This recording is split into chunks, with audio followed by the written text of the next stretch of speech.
ಮಗ, ಬೆಳಿಗ್ಗೆ ಗಲಾಟೆಯ? ಅಜ್ಜಿ ನೋಡಜ್ಜಿ, ಮೊಬೈಲ್ ಕೊಡದೇ ಇಲ್ಲ, ಯಾವಾಗಲೂ ಅವನಿಗೆ ಮೊಬೈಲ್. ನಾಳೆಲ್ಲ ಫೋನ್ ಇಲ್ಲದೆ ಇರ್ಲಿಲ್ವಾ? ಬೆಳಿಗ್ಗೆ ಬೇಗ ಎದ್ದು ದೇವರಿಗೆ ಕೈ ಮುಗಿತಿದ್ದೆ, ಆಮೇಲೆ ರೇಡಿಯೋ ಕೇಳ್ತಾ ಇದ್ದೆ. ನಮ್ಮ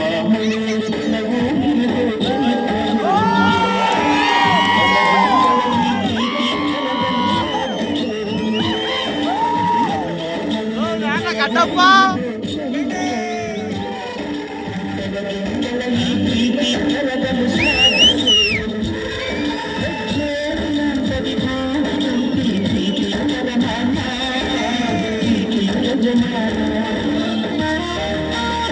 ಸ್ಕೂಲಿಗೆ ಮನೆತೈತಲ್ಲ ಮಕ್ಕಳ, ಬೇಗ ಹೇಳಿ.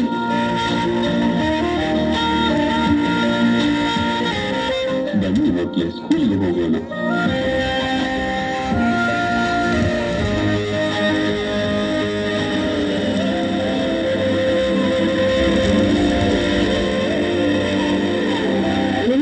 ನನಗೆ ಜಾಬ್ ಕನ್ಫರ್ಮ್ ಆಯ್ತು, ನಾಳೆ ಜಾಯ್ನ್ ಆಗ್ತಾ ಇದ್ದಾನೆ.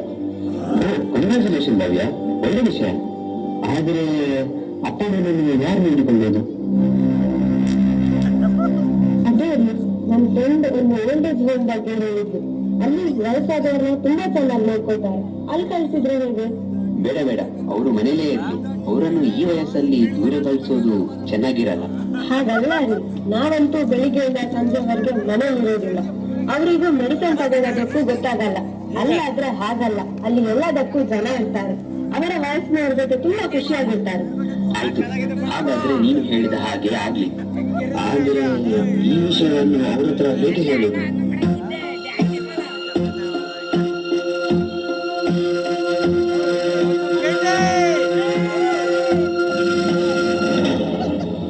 ರಾವಣ ರಾವಣ ಸ್ವಲ್ಪ ಮಾತಾಡ್ಬೇಕಿತ್ತು. ಇವತ್ತಾದ್ರೂ ಈ ಅಮ್ಮನ ಹತ್ರ ಮಾತಾಡೋಕೆ ಪುರುಸೊತ್ತಾಯ್ತಲ್ವಾ?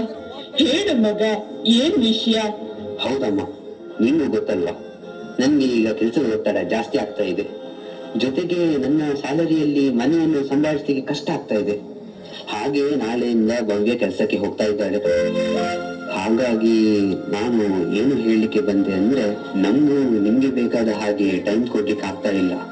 ಹಾಗೆ ನಾನು ಮತ್ತೆ ಅವಳು ಸೇರಿ ಒಂದು ನಿರ್ಧಾರ ಮಾಡಿದ್ವಿ. ಏನ್ ಮಗ? ಅದೇನಂದ್ರೆ, ಸ್ವಲ್ಪ ಸಮಯ ನಮ್ಮಿಂದ ದೂರ ಇರ್ತೀರಾ?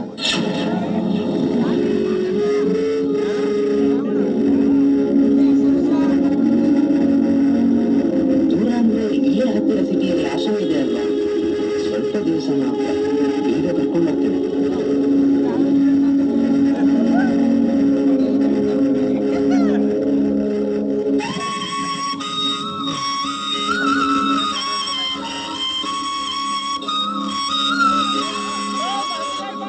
ಏನು ಹೇಳ್ತಿದ್ದಿ ಮಗ? ನಾವು ನಿಂಗೆ ಬೇಡವಾದ್ವಾ? ನಮ್ಮಿಂದ ಏನ್ ತಪ್ಪಾಯ್ತು? ಹಾಗಲ್ಲ ಅಪ್ಪ, ನಿಮ್ಮ ಒಳ್ಳೆದಕ್ಕೆ ತಾನೇ ನಾನು ಇಲ್ಲಿ ಹೇಳೋದು. ಸ್ವಲ್ಪ ದಿವಸ ಮಾತ್ರ. ಅಯ್ಯೋ, ಎಷ್ಟೇ ಕಷ್ಟ ಆದ್ರೂ ಇನ್ನು ಮೂಲೆಯಲ್ಲಿ ಉಪ್ಪು ಗಂಜಿ ತಿನ್ಕೊಂಡಿರ್ತೇವೆ. ನಿಮ್ಮನ್ನ ಅಪ್ಪಿನ ಬಿಟ್ಟು ಹೇಗೆ ದೂರ ಇರೋದು ಹೇಳು? ಹೌದು ಮಗ, ನಾವು ಇಲ್ಲೇ ಇರ್ತೇವೆ. ನಮ್ಗೆ ಇನ್ನು ಏನಾಗ್ಬೇಕು? ಇಲ್ಲೇ ಆರಾಮಾಗಿ ಇದ್ದೇವಲ್ವಾ? ಹಾಗಲ್ಲ ಅಪ್ಪ, ಇದು ನನ್ನ ನಿರ್ಧಾರ. ನಾನು ಹೇಳಿಯಾಗಿದೆ. ನಿಮ್ಮ ಒಳ್ಳೆದಕ್ಕೆ ಹೇಳ್ತಿರೋ ತಾನೆ. ಕರ್ಕೊಂಡು ಬರ್ತೇನೆ, ಅಲ್ಲೇ ಬಿಡೋದಿಲ್ಲ. ಸಂಜೆ ರೆಡಿಯಾಗಿರಿ.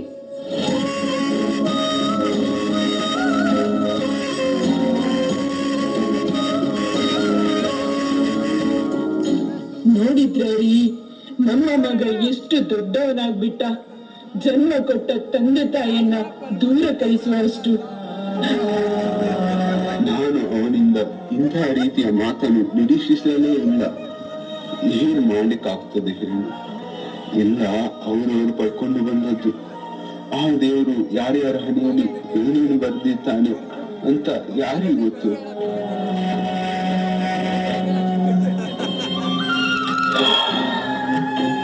ಸಮಾಧಾನ ಮಾಡಿಕೊ. ನಾವು ನಮ್ಮ ಕರ್ತವ್ಯವನ್ನು ಮುಗಿಸಿದ್ದೇವೆ. ಮಗನ್ನ ಒಳ್ಳೆ ಸ್ಥಾನದಲ್ಲಿ ನಿಲ್ಲಿಸಿದ್ದೇವೆ. ಅವನು ಹೆಂಡತಿ ಮಕ್ಕಳು ಕೆಲಸ ಅಂತ ಬ್ಯುಸಿ ಇದ್ದಾನೆ. ಇನ್ನು ಅವನಿಗೆ ನಮ್ಮ ಅಗತ್ಯ ಇಲ್ಲ ತಾನೆ. ಅವನೇ ನಮ್ಮನ್ನು ವೃದ್ಧಾಶ್ರಮಕ್ಕೆ ಹಾಕ್ತಾನಂತೆ. ನೀನ್ ಯಾಕೆ ಸುಮ್ನೆ ಹತ್ತು ಆರೋಗ್ಯ ಹಾಳು ಮಾಡ್ಕೊಳ್ತೀಯ? ಆರೋಗ್ಯ ಕಾಪಾಡ್ಕೊಂಡು ಏನ್ ಮಾಡೋದು ರೀ? ಯಾರಿಗೋಸ್ಕರ ಬದುಕ್ತಾ ಇದ್ದೆವು ಅವರಿಗೆ ನಾವು ಬೇಡ. ನಾವಿನ್ನು ಬದುಕಿದ್ದು ಸತ್ತ ಹಾಗೆ. ಬಾ, ಏನೇನ್ ಬೇಕೋ ತುಂಬಿಸ್ಕೊ. ಆಮೇಲೆ ತಡ ಆದ್ರೆ ಮಕ್ಕಳು ಶಾಲೆಯಿಂದ ಬರ್ತಾರೆ. ಅವರ ಮುಖ ಕಂಡ್ರೆ ನಮ್ಮ ಕಾಲೇ ಮುಂದೆ ಹೋಗಲ್ಲ. ಬಾ.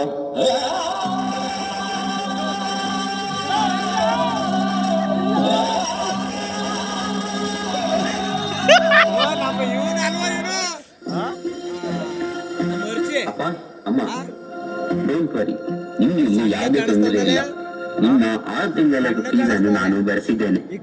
ನಿಮ್ಗೆ ಏನಾದ್ರೂ ತೊಂದರೆ ಆದ್ರೆ ನಂಗೆ ಫೋನ್ ಮಾಡಿ.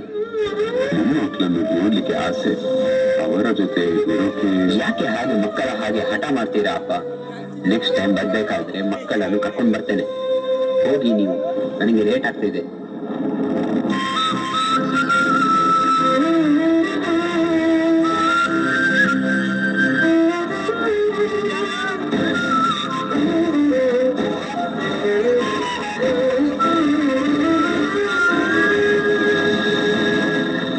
ನಮಸ್ಕಾರ, ನಾನು ಜೋಸೆಫ್, ಪ್ರೇಮಾಲಯ ಆಶ್ರಮದ ಸೀನಿಯರ್ ಮೋಸ್ಟ್ ಜೋಸೆಫ್ ಬಂದವನಲ್ಲ.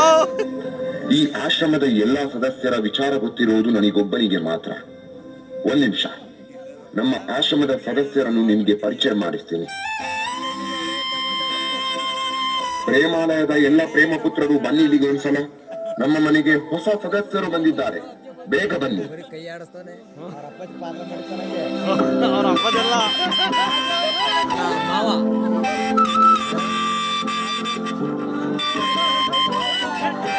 ಇಷ್ಟೇ ಅಲ್ಲ, ಇವನು ಯಾಕೆ ಸ್ಟ್ರಾಂಗ್ ಬಂದೈತೆ?